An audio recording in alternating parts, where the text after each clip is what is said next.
वफाकी दारुल हुकूमत की सिक्योरिटी हाई अलर्ट कर दी गई। रेड जोन के अंदर एंटी राइट फोर्स को तैनात किया जाएगा। शहर में दफ़ा 144 पहले से नाफिज है। रेड जोन में दाखिले के लिए मार्गला रोड और मैरियट होटल के रास्ते खुले रहेंगे।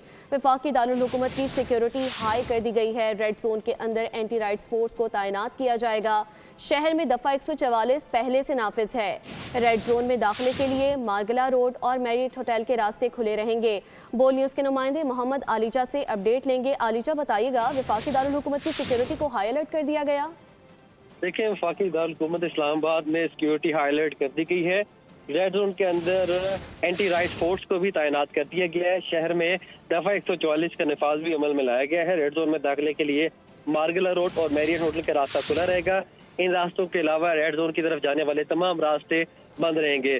इसी तरह कसूम प्लाजा फजल हक रोड की जानिब जो रोड है वो भी बंद रहेगा। इसके अलावा पोली क्लिनिक और लाल मस्जिद जाने वाला रोड भी बंद रहेगा। शहरियों से गैर जरूरी सफर करने से परहेज करने की दरख्वास्त की गई है और गैर जरूरी तौर पर इज्तिमा में जाने से भी परहेज करने की दरख्वास्त की गई है। जी आलिजा, अपने तफसीलात फराहम की, बहुत शुक्रिया।